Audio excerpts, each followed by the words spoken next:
Good morning to all students.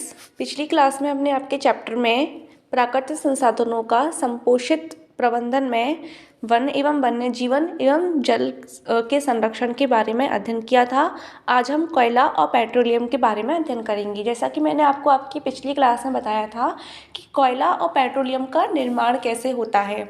ये बिल्कुल एकदम से नहीं बन गए थे। करोड़ों साल पहले जब पृथ्वी पर उपस्थित जीव जंतु थे वो किसी प्राकृतिक आपदा के कारण जमीन में दब गए थे, तब कोयला और पेट्रोलियम का निर्माण हुआ था।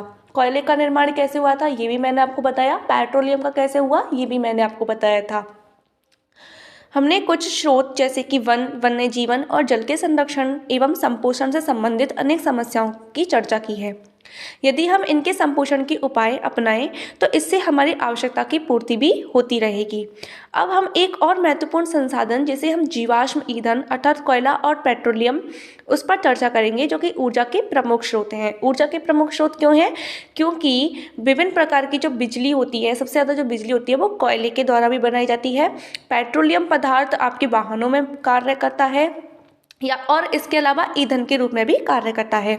औद्योगिक क्रांति के समय हम उत्तरोत्तर अधिक ऊर्जा की खपत कर रहे हैं। इस ऊर्जा का प्रयोग हम दैनिक ऊर्जा आवश्यकता की पूर्ति अथवा जीवन उपयोगी पदार्थों के उत्पादन के लिए भी कर रहे हैं। ऊर्जा संबंधी आवश्यकता हमें कोयला और पेट्रोलियम से ही प्राप्त होती है। इन ऊर्जा स्रोतों का प्रबंधन अन्य संसाधनों की अपेक्षा कुछ भिन्न तरीके से किया जाता है। कोयला और पेट्रोलियम लाखों वर्ष पूर्व जीवों की जैव मात्रा के अपघटन से ही हमको प्राप्त हुआ है। अतः चाहे हम जितनी भी सावधानी से इनका उपयोग करें, फिर भी यह स्रोत भविष्य में कभी ना कभी समाप्त हो ही जाएंगे। अतः जब हमें ऊर्जा के विकल्पी स्रोतों की खोज करने की आवश्यकता होगी कि अब जब कोयला और पेट्रोल जब हमारे एकदम कम्प्लीटली खत्म हो जाएंगे, तब हम ऊर्जा के विभिन्न प्रकार के स्रोतों को खोजने की प्रयास करेंगे और शायद इससे अच्छा हमें ऊर्जा का स्रोत प्राप्त नहीं हो सकता है। यह संसाधन यदि वर्तमान दर से प्रयोग में आते रहे तो यह कितने समय तक उपलब्ध रहेंगे? इस बारे में विभिन्न आकलनों के आधार पर हम कह सकते हैं कि हमारे पेट्रोलियम के संसाधन लगभग अगले 40 वर्षों में और कोयला अगले 200 वर्षों तक ही उपलब्ध रह सकता है। परंतु जब हम कोयले और पेट्रोलियम की खपत के बारे में विचार करते हैं तो ऊर्जा के अन्य स्रोतों के विषय में विचार का एकमात्र आधार नहीं है। इसको हम विभिन्न प्रकार के कार्य में विभिन्न प्रकार की चीज़ों में या फिर विभिन्न प्रकार के कार्यों में इनका उपयोग करते हैं, क्योंकि कोयला एवं पेट्रोलियम जैव मात्रा से बनते हैं जिनमें कार्बन के अतिरिक्त हाइड्रोजन, नाइट्रोजन और सल्फर भी उपस्थित होती हैं। और जब इनको जलाया जाता है यानी कि दहन किया जाता है तो कार्बन डाइऑक्साइड, जल, नाइट्रोजन के ऑक्साइड और सल्फर के ऑक्साइड बनते हैं। अपर्याप्त वायु में जलने पर अगर मान लीजिए कि इनको कम्प्लीटली जलने के लिए ऑक्सीजन प्रोवाइड नहीं हो रही है तो वहाँ पर ये कार्बन डाइऑक्साइड के स्थान पर कौन सी गैस देती हैं? कार्बन मोनोऑक्साइड गैस देती हैं। ये कहा जाता है कि कभी भी बंद कमरे में आपको सिगड़ी या अंगीठी नहीं जलानी चाहिए। क्यों नहीं जलानी चाहिए? क्योंकि वहाँ पर कम्प्लीटली ऑक्सीजन प्रेजेंट नहीं होती है और कमरे में ऑक्सीजन की लगातार कमी होती चलती है, जिसकी वजह से ये कम्प्लीटली कार्बन डाइऑक्साइड नहीं देता है। और ये किस गैस के फॉर्म में बाहर निकलती है? कार्बन मोनोऑक्साइड के रूप में। कार्बन मोनोऑक्साइड जो होती है वो एक दम घोटू गैस होती है, जिसकी वजह से आपका दम घुट सकता है और वहाँ पर आप मर भी सकती हैं। इसलिए ये ध्यान रखा जाता है कि जब भी आपको ऐसे घर के अंदर कोयले वगैरह कुछ भी जलाने हो तो वहाँ की खिड़की और दरवाजे कम्प्लीटली खुले होने चाहिए, जिससे कि उसको जलने के लिए पूर्ण रूप से ऑक्सीजन मिल सके और वह ऑक्सीजन की उपस्थिति में कम्प्लीटली कार्बन डाइऑक्साइड में चेंज हो सके। इन उत्पादों में से नाइट्रोजन, सल्फर के ऑक्साइड और कार्बन मोनोऑक्साइड बहुत ज़्यादा विषैली गैस होती हैं तथा कार्बन डाइऑक्साइड एक ग्रीन हाउस गैस भी है। कोयला और पेट्रोलियम पर विचार करने पर एक अन्य दृष्टिकोण यह भी है कि ये कार्बन के विशाल भंडार होते हैं। यदि इनकी संपूर्ण मात्रा का कार्बन जलाने पर कार्बन डाइऑक्साइड में परिवर्तित हो गया तो वायुमंडल में कार्बन डाइऑक्साइड की मात्रा बहुत ज़्यादा बढ़ जाएगी, जिससे कि इसमें क्या बढ़ेगी कि तीव्र वैश्विक ऊष्मन होने की संभावना यानी कि ग्लोबल वार्मिंग बढ़ेगी। अतः इन संसाधनों के विवेकपूर्ण उपयोग की हमको बहुत ज़्यादा आवश्यकता है, क्योंकि कार्बन डाइऑक्साइड की मात्रा बढ़ेगी तो आपके अर्थ का टेम्परेचर बढ़ेगा। अर्थ का टेम्परेचर बढ़ेगा तो धीरे धीरे जो ग्लेशियर्स हैं वो क्या करते जा रहे हैं? पिघलते जा रहे हैं। इन ग्लेशियर के पिघलने से समुद्र का जल स्तर लगातार क्या कर रहा है? बढ़ता जा रहा है। और समुद्र के जल स्तर के बढ़ने से आपकी पृथ्वी यानी कि रहने वाले जो स्थान है उसकी लगातार क्या होती जा रही है? कमी होती जा रही है। अगर हमने इसका विवेकपूर्ण उपयोग नहीं किया या फिर लगातार हम इसका अति दोहन करते रहे तो एक समय ऐसा आ सकता है कि जिस पृथ्वी पर रहने के लिए एक भी जगह नहीं बचेगी सिवाय पहाड़ों के, और पूरी की पूरी जो पृथ्वी रहेगी वो आपकी किससे मग्न हो जाएगी, जल से मग्न हो जाएगी। इसके साथ ही जब इन कोयला और पेट्रोलियम को जलाया जाता है तो इनसे नाइट्रोजन डाइऑक्साइड, सल्फर डाइऑक्साइड और कार्बन डाइऑक्साइड, ये तीनों गैस निकलती हैं। और ये तीनों गैस जब वायुमंडल में मिल जाती हैं तो ये बारिश के दौरान, यानी कि जब बारिश होती है तब उस समय ये पानी के साथ रिएक्ट करके नाइट्रोजन डाइऑक्साइड नाइट्रिक अम्ल बनाएगा, सल्फर डाइऑक्साइड सल्फ्यूरिक अम्ल बनाएगी एंड कार्बन डाइऑक्साइड कार्बोनिक अम्ल बनाएगी। और इस प्रकार से ये वर्षा के जल को किस रूप में परिवर्तित कर देते हैं, अम्लीय वर्षा के रूप में परिवर्तित कर देते हैं। और ये जो अम्लीय वर्षा होती है जब पृथ्वी पर गिरती है तो इससे मिट्टी का जो पीएच होता है, क्योंकि आपने पढ़ा था कि कोई भी जीव जंतु है या फिर पेड़ पौधे हैं वो एक एक्यूरेट पीएच पर ही क्या करती हैं, कार्य करती हैं। अगर सॉइल का पीएच आपका 7 है तो पेड़ पौधे आपके ठीक से वृद्धि करेंगे। अगर आपकी बॉडी का पीएच भी 7 पॉइंट कुछ समथिंग होता है 4, तो उस पर ही आपकी बॉडी मूवमेंट कार्य करेगी। लेकिन अगर इस पीएच से भी थोड़ा सा भी कम पीएच सॉइल का हो जाता है तो वहाँ पर इफेक्ट किस पर पड़ेगा, प्लांट्स पर पड़ेगा। वहाँ पर प्लांट क्या नहीं कर पाएंगे, सर्वाइव नहीं कर पाएंगे। और ये अम्लीय वर्षा सबसे ज़्यादा किसको प्रभावित करती है, हमारी मृदा को प्रभावित करती है। उसकी उर्वरक क्षमता को कम्प्लीटली है क्या कर देती है, खराब कर देती है, यानी कि नष्ट कर देती है। इसलिए हमें इन चीज़ों को विवेकपूर्ण तरीके से उपयोग में लाना चाहिए। कुछ सरल विकल्पों से हम ऊर्जा की खपत में अंतर पड़ सकता है। अनुपातिक लाभ हानि एवं पर्यावरण पर विचार कीजिए। बस में यात्रा, अपना वाहन प्रयोग में लाना या पैदल साइकिल से चलना, आप इसमें से कौन सी चीज़ सबसे ज़्यादा उत्तम मानेंगे। अपना वाहन प्रयोग में लेकर के आएंगे तो सभी लोग ऐसे सोचेंगे कि यह सभी लोग अपने वाहन से जाएंगे तो अत्यधिक मात्रा में वहाँ पर आपका पेट्रोलियम पदार्थ नष्ट होगा। पेट्रोलियम पदार्थ नष्ट होगा तो उससे प्रदूषण की मात्रा उतनी ही बढ़ेगी। अगर आपको कहीं इसी थोड़ी दूरी ही पर जाना है तो वहाँ पैदल जा सकते हैं या फिर आप अपनी साइकिल की हेल्प ले सकते हैं। और अगर आपको कहीं दूर जाना है तो वहाँ पर आप बस में यात्रा कर सकते हैं बजाय अपने वाहन को प्रयोग में लाने के। अपने घरों में बल्ब या फ्लोरेसेंट ट्यूब का प्रयोग करना, हम अपने घरों में किस चीज़ को यूज़ करेंगे, फ्लोरेसेंट ट्यूब को यूज़ करेंगे या फिर बल्ब को यूज़ करेंगे। तो यहाँ पर आप बल्ब का यूज़ करेंगे क्योंकि आपके जो फ्लोरेसेंट ट्यूब्स होते हैं वो 50 वाट से लेकर के 100 वाट पावर के हो सकते हैं। लेकिन आपके जो बल्ब हैं आप यहाँ पर कम पावर के बल्ब्स भी यूज़ कर सकते हैं जिससे कि आपकी बिजली की कम खपत होगी। लिफ्ट का प्रयोग करना अथवा सीढ़ियों का उपयोग करना, अगर आपको अत्यधिक दूरी नहीं चढ़नी है तो वहाँ पर आप किसका यूज़ कर सकते हैं, सीढ़ियों का यूज़ कर सकते हैं बजाय किसके, लिफ्ट के। यहाँ पर आप लिफ्ट का यूज़ ना करके किस चीज़ को बचा रहे हैं, अपनी बिजली उत्पादन को बचा रहे हैं। सर्दी में एक अतिरिक्त स्वेटर पहनना या हीटर या सिकड़ी का प्रयोग करना, इसके स्थान पर हम सर्दी में एक अतिरिक्त स्वेटर पहन करके अपने सर्दी को बचा सकते हैं बजाय हीटर या सिकड़ी का प्रयोग करने के, क्योंकि उन दोनों में ही हमारे जो प्राकृतिक स्रोत हैं उन दोनों का ही क्या हो रहा है, यहाँ पर उपयोग हो रहा है। कोयला एवं पेट्रोलियम का उपयोग हमारी मशीनों की दक्षता पर भी क्या करता है, निर्भर करता है। यातायात के साधनों में मुख्यतः आंतरिक दहन इंजन का उपयोग होता है। आजकल अनुसंधान इस विषय पर केंद्रित हैं कि इनमें ईंधन का पूर्ण दहन किस प्रकार सुनिश्चित किया जा सके जिससे कि यह पूर्ण रूप से कंप्लीटली इनका दहन हो जाए या कार्बन मोनोऑक्साइड गैस बाहर ना निकले, जिससे कि इनकी दक्षता भी बढ़े और वायु प्रदूषण भी क्या कर सकें, हम वायु प्रदूषण को कंप्लीट कर सकें। अगर इनका पूर्ण तरीके से दहन होगा तो यहाँ पर हमें नाइट्रोजन, सल्फर, इनके ऑक्साइड्स जो हैं वो कम मात्रा में प्राप्त होंगे। अब प्राकृतिक संसाधनों का प्रबंधन का दृश्यावलोकन। प्राकृतिक संसाधनों का संपोषित प्रबंधन एक कठिन कार्य होता है। इस पर विचार करने के लिए हमें खुले दिमाग से सभी पक्षों की आवश्यकताओं का ध्यान रखना होगा। हमें यह तो मानना ही होगा कि लोग अपने हित को प्राथमिकता देने का भरपूर प्रयास करेंगे, परंतु इस वास्तविकता को लोग धीरे धीरे स्वीकार करने लगे हैं कि कुछ व्यक्तियों के निहित स्वार्थ बहुसंख्यकों के दुख का कारण बन सकते हैं और हमारे पर्यावरण का पूर्ण विनाश भी संभव है। अगर हम इनका सही तरीके से उपयोग नहीं करेंगे तो हम अपने पर्यावरण को क्या कर रहे हैं, नुकसान पहुंचा रहे हैं। कानून, नियम एवं विनिमय से आगे हमें अपने व्यक्तिगत और सामूहिक आवश्यकताओं को सीमित करना होगा, जिससे कि विकास का लाभ सभी को एवं सभी भावी पीढ़ियों को उपलब्ध हो सके। तो यहाँ पर वैसे आपका चैप्टर कंप्लीट हो गया है। इस चैप्टर के कुछ क्वेश्चन आंसर्स हैं जिन्हें मैं आपको इसी क्लास में आज ही डिस्कस करा देती हूँ। पेज नंबर ये आपका 303 है। इसमें यहाँ पर जो क्वेश्चंस दिए गए हैं, इसमें फर्स्ट क्वेश्चन है, पर्यावरण मित्र बनने के लिए आप अपनी आदतों में से कौन से परिवर्तन ला सकते हैं। तो पर्यावरण मित्र बनने के लिए आपको कौन कौन सी अपनी आदतें परिवर्तित करनी होंगी, जैसे कि प्राकृतिक संसाधनों का आप सही उपयोग करें, सोच समझ कर करें।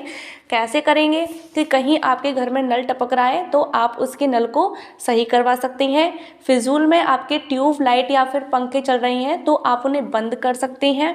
प्लास्टिक की चीज़ों का आप बहिष्कार करें और कपड़े के थैले का आप उपयोग कर सकती हैं। इसके अलावा आप कचरे का जो निस्तारण है या कचरे को फेंकना है उसे एक उपयुक्त स्थान पर इधर उधर ना फेंक करके डस्टबिन में डाल सकती हैं और इस तरीके से आप एक पर्यावरण मित्र बन सकते हैं। संसाधनों के दोहन के लिए कम अवधि के उद्देश्य की परियोजनाओं के क्या लाभ हो सकते हैं। देखो, संसाधनों के दोहन के लिए अगर हम कम अवधि का उद्देश्य रखेंगे, यानी कि हम ये कह रहा है कि बहुत कम समय के लिए ही हम उनका दोहन करते रहें, तो क्या इस परियोजना का कोई लाभ हो सकता है? नहीं, इस परियोजना का कोई भी लाभ नहीं हो सकता, क्योंकि अगर हम इसे कम अवधि तक यूज़ करेंगे तो ये बहुत जल्दी क्या हो जाएंगे, नष्ट हो जाएंगे और यह इसका लाभ कंप्लीटली रूप से अन्य आगे आने वाली जो पीढ़ियां हैं उनको नहीं मिल पाएगा। इसलिए हमें इनके दोहन को क्या करना होगा, रोकना होगा, उनको प्रबंधित करना होगा। यह लाभ लंबी अवधि को ध्यान में रखकर बनाई गई परियोजना के लाभ से किस प्रकार भिन्न है। अब देखिए कि इसमें लाभ की पूछा है कि लाभ हो सकते हैं, तो वैसे तो कोई लाभ नहीं है, लेकिन लंबी अवधि को ध्यान में रख करके अब ये देखिए कि सौर ऊर्जा जो है, इसके अलावा सभी जो संसाधन है यहाँ पर सीमित संसाधन होते हैं। सीमित संसाधन है तो हमें उनको क्या करना होगा, प्रबंधित करना होगा, यानी कि उन पर प्रबंधन लगाना होगा, जिससे कि हम इस समय भी हम उनका सही से उपयोग कर सकें और उनको हम इनका जो वितरण है वो सभी लोगों को समान रूप से होना चाहिए। ऐसा नहीं है कि केवल शक्तिशाली लोग या जो अमीर लोग हैं उनको ही इनका उपयोग मिलना चाहिए। हमारे पृथ्वी पर रह रहे सभी जो प्राणी हैं, उन्हीं प्राणियों को इन प्राकृतिक संसाधनों का पूर्ण रूप से या समान मात्रा में इनका वितरण होना चाहिए और इसके लिए हमें इनको क्या करना पड़ेगा, प्रबंधित करना पड़ेगा। क्या आपके विचार में संसाधनों का समान वितरण होना चाहिए? हमारे विचार में संसाधनों का समान वितरण होना चाहिए। संसाधनों के समान वितरण के विरुद्ध कौन कौन सी ताकतें कार्य कर सकती हैं। अब देखिए, अगर आप इसका अति दोहन करेंगे, यानी कि अगर आप शक्तिशाली हैं, आप अमीर हैं और आपको कोई होश नहीं है कि आपके घर में ट्यूबलाइट चल रही है, पंखे चल रहे हैं, टीवी चल रही है, कुछ भी चल रहा है, तो एक तरीके से ये अति दोहन हो गया। यहाँ पर आपको इन सभी चीज़ों को रोकना होगा कि आप शक्तिशाली जो लोग हैं वो इसका अनुचित तरीके से इनका उपयोग ना करें, बल्कि इनका जो उपयोग है या इनका लाभ है वो समुचित समुदाय को संपूर्ण रूप से या फिर समान मात्रा में मिलना चाहिए। अब इसके बाद आपके जो क्वेश्चंस आते हैं, पेज नंबर 308 पर है, हमें वन एवं वन्य जीवन का संरक्षण क्यों करना चाहिए।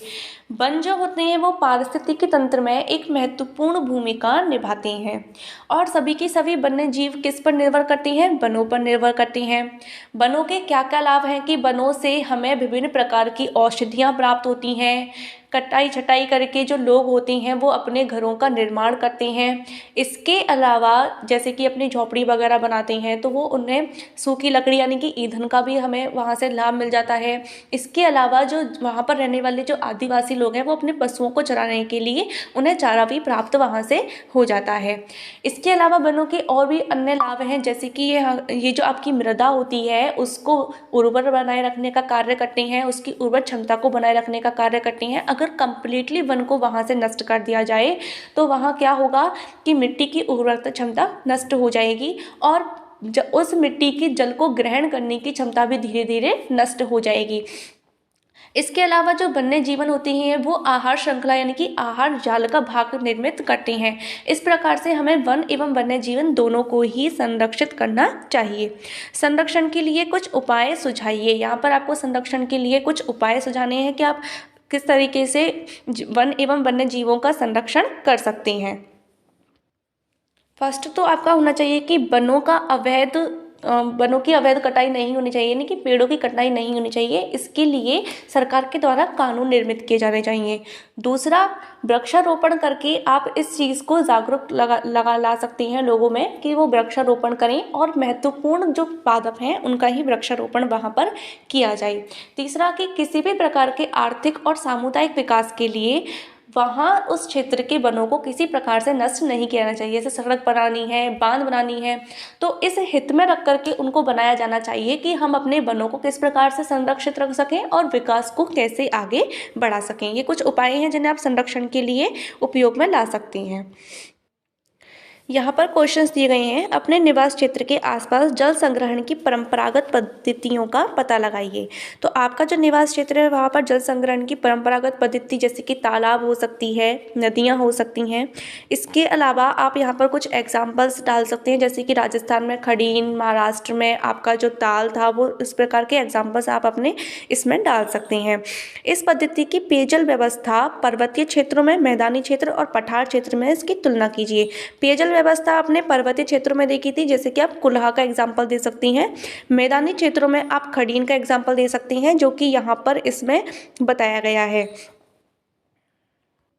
ये वाला यहाँ से आप इसको नोट कर सकते हैं कि बड़े समतल भूभाग में जल संग्रहण स्थल मुख्यतः अर्धचंद्राकार मिट्टी के गड्ढे और निचले स्थान वर्षा ऋतु में पूरी तरह भर जाने वाली नालियाँ, प्राकृतिक जलमार्ग बनाए गए चेक डैम जो कि कंक्रीट अथवा छोटे कंकड़ पत्थरों के द्वारा बनाए जाते हैं।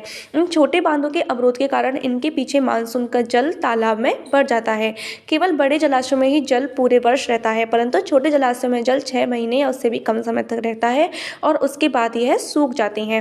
इसका मुख्य उद्देश्य जल संग्रहण नहीं है, लेकिन भौम जल को सुधारना है।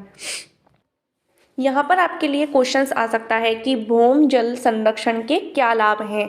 तो भौम जल संरक्षण के यहाँ पर निम्नलिखित लाभ हो सकते हैं, जैसे कि बाष्प बन करके यह उड़ता नहीं है, आसपास के क्षेत्र में फैल जाता है और वनस्पति को नमी प्रदान कराता है। इसके अलावा इसमें किसी प्रकार के संदूषित जल के होने की कोई भी अपेक्षा या फिर कोई भी अपेक्षा नहीं होती है। थर्ड क्वेश्चन, अपने क्षेत्र में जल के स्रोत का पता लगाइए। क्या उस स्रोत से प्राप्त जल उस क्षेत्र के सभी निवासियों को उपलब्ध है? तो आप अपने क्षेत्र में जल के स्रोत का पता लगा सकते हैं, जो कि नदी, तालाब कुछ भी हो सकते हैं, और स्रोत से प्राप्त आपको बताना है कि ये जल सभी को समान रूप से वितरित हो रहा है या नहीं हो रहा है। अब आ जाइए आपके नेक्स्ट क्वेश्चंस पर। अभ्यास के क्वेश्चंस आते हैं। अपने घर को पर्यावरण मित्र बनाने के लिए आप उनमें कौन से परिवर्तन सुझा सकते हैं? वही परिवर्तन सुझा सकते हैं जैसे कि आप यहाँ पर 5R का यूज़ कर सकते हैं। 5R का मतलब आपका हो गया reduce, reuse, refuse, repurpose and recycle. In 5R को अपना करके आप एक पर्यावरण मित्र बनाने के लिए ये सभी परिवर्तनों को सुझा सकते हैं, आप अपने घर को एक पर्यावरण मित्र बना सकती हैं। क्या आप अपने विद्यालय में कुछ ऐसे परिवर्तन सुझा सकती हैं जिनसे इसे पर्यानुकूलित बनाया जा सके? विद्यालय में भी हम कुछ परिवर्तन ला सकते हैं जिससे हम इसे पर्यानुकूलित बना सकती हैं, जैसे कि विद्यालय का जो ग्राउंड होता है उसके आसपास हम चारों तरफ पेड़ों का वृक्षारोपण कर सकते हैं। प्लास्टिक की चीज़ें या फिर कांच की चीज़ों को हम बहिष्कृत कर सकते हैं और जैव निम्नीकरणीय जो पदार्थ होते हैं उनका हम यहाँ पर उपयोग कर सकते हैं। एंड तीसरा कि जो फिजूल में चल रहे हैं आपके क्लास में जो पंखे हैं, बिजली हैं, उनको बंद करके हम ऊर्जा की खपत को भी हम यहाँ पर संपोषित कर सकते हैं। थर्ड क्वेश्चन है, इस अध्याय में हमने देखा कि जब हम वन एवं वन्य जंतुओं की बात करते हैं तो 4 मुख्य दावेदार सामने आते हैं। इनमें से किसे वन उत्पादन प्रबंधन के लिए निर्णय लेने के अधिकार दिए जा सकते हैं? आप ऐसा क्यों सोचती हैं? तो आपने यहाँ पर 4 दावेदारों के बारे में पढ़ा था। एक तो वो थे जो कि जंगलों में रह रहे थे, यानी कि आदिवासी जो लोग थे। दूसरे वो थे जिन्होंने अपने जंगलों को अपने नियंत्रण में ले लिया था, यानी कि वन प्रबंधित जो लोग थे। तीसरे वो थे जो कि वहाँ से प्राप्त लकड़ियों से अपना उद्योग चला रहे थे। और और चौथे थे वन्य प्रेमी या फिर पशु प्रेमी, जो कि वन या पशुओं से बहुत ज़्यादा प्रेम करते हैं। तो यहाँ पर हम दावेदारों को, जो सबसे उत्तम दावेदार है उसे हम यहाँ पर उस स्थान पर रहने वाले लोगों को बता सकते हैं, यानी कि स्थानीय लोग, वे आदिवासी लोग जो कि जंगलों में रह रहे थे, क्योंकि वे वहाँ के वातावरण को हमसे भली भांति समझते हैं, वे उनका उपयोग भी समझते हैं और उनका महत्व भी समझते हैं, बजाय उद्योगपतियों के या फिर उन लोगों के जो वन प्रबंधन से संबंधित होते हैं उनसे, क्योंकि जो वन विभाग के पास भी केवल वन प्रबंधन से संबंधित निर्णय लेने का ही अधिकार होता है, उन्हें नहीं पता होता कि इसका महत्व क्या है, वन्य जीवों का क्या महत्व है, वनों का क्या महत्व है। तो हम इनका उत्तम दावेदार वहाँ की स्थानीय जाति को रख सकते हैं। हम प्रेमियों को भी नहीं रख सकते, यानी कि जो आपके वन प्रेमी थे या फिर पशु प्रेमी थे, उनको भी हम यहाँ पर नहीं रख सकते हैं। क्यों नहीं रख सकते हैं? क्योंकि वे केवल वनों उनसे उनके विरुद्ध कार्य करने का कार्य करेंगे, लेकिन वो उनसे होने वाले महत्व को अत्यधिक नहीं समझा पाएंगे। अकेले व्यक्ति के रूप में आप निम्न के प्रबंधन में क्या योगदान दे सकते हैं? वन एवं वन्य जंतु, जल संसाधन, कोयला एवं पेट्रोलियम। वन एवं वन जंतुओं के प्रबंधन में हम निम्नलिखित योगदान दे सकते हैं, जैसे कि वनों में होने वाले पेड़ों की जो अतिदोहन है या फिर अवैध कटाई है उसको रोक सकते हैं, जंतुओं के अवैध शिकार को रोक सकते हैं, या फिर रोकने के लिए आप उन्हें लोगों को जागरूक कर सकते हैं। तीसरा कि वृक्षारोपण करने के लिए भी आप लोगों को जागरूक कर सकते हैं। जल संसाधन, घरों में टपकते हुए नलों को हम मरम्मत करा सकते हैं, वर्षा के जल को संग्रहित कर सकते हैं और फिजूल में जल को वेस्ट नहीं करना है। कोयला पेट्रोलियम की जगह हम क्या कर सकते हैं कि जैसे कि आपको कहीं पैदल जाना है तो वहाँ थोड़ी दूर जाना है तो आप पैदल जा सकते हैं, अपने वाहन का उपयोग नहीं कर सकते हैं। अगर आपको अत्यधिक दूरी तय करनी है तो आप बस का सहारा ले सकते हैं बजाय अपने वाहन से जाने के लिए। इस प्रकार से आप वहाँ पर अपने जैव मात्रा के ईंधन को बचा रहे हैं, अपने पर्यावरण को भी सुरक्षित कर रहे हैं। दूसरा कि वहाँ ऊर्जा के लिए, जैसे कि कोयला वगैरह है तो ऊर्जा के लिए तो आपके घरों में बिजली बनती है, तो वहाँ पर भी आप बिजली को अपने घरों में जो आपकी बिजली पंखे हैं उनको आप बंद करके इसको भी आप रोक सकते हैं। नेक्स्ट क्वेश्चन, अकेले व्यक्ति के रूप में आप विभिन्न प्राकृतिक आपदाओं की खपत कम करने के लिए क्या कर सकते हैं? अकेले व्यक्ति वही प्राकृतिक आपदाओं की खपत कम करनी है तो जैसे कि बिजली पंखे चल रहे हैं घरों में, अगर फिजूल में चल रहे हैं तो आप उन्हें बंद कर सकते हैं। प्लास्टिक की जगह आप कपड़े का थैला यूज़ कर सकते हैं, वृक्षारोपण कर सकते हैं अपने पर्यावरण को सुधारने के लिए। इस प्रकार के विभिन्न जो कार्य हैं आप अपने अकेले व्यक्ति के रूप में प्राकृतिक आपदाओं की खपत को कम करने के लिए कर सकते हैं। सातवां क्वेश्चन, छठा क्वेश्चन था इम्पोर्टेंट नहीं है क्योंकि यह एक प्रोजेक्ट वर्क की तरह है। इस अध्याय में उठाई गई समस्याओं के आधार पर आप अपनी जीवन शैली में क्या परिवर्तन लाना चाहेंगे जिससे हमारे संसाधनों के संरक्षण को प्रोत्साहन मिल सके? वही सारे परिवर्तन लेके आएंगे, जैसे कि हमें अत्यधिक प्लास्टिक की चीज़ों का यूज़ नहीं करना चाहिए, कपड़े से बनी चीज़ों का यूज़ करना चाहिए, 5R का यूज़ करना चाहिए। इसके अलावा हमें वृक्षारोपण करना चाहिए और वृक्षों के अत्यधिक दोहन या फिर वन्य जीवों के अवैध शिकार पर रोक लगानी चाहिए। और इसके अलावा कोयला एवं पेट्रोलियम जैसे जैव पदार्थ हैं उनको भी सुरक्षित हमें रखना होगा क्योंकि ये अत्यधिक समय तक हमारे पास नहीं रहने वाले हैं। तो यहाँ पर आपके चैप्टर के क्वेश्चन आंसर ही मैंने आपको डिस्कस करा दिए हैं और आपका चैप्टर भी यहाँ पर कंप्लीट हो चुका है। अब आप इसे अच्छे से स्टडी कीजिए। Thank you very much.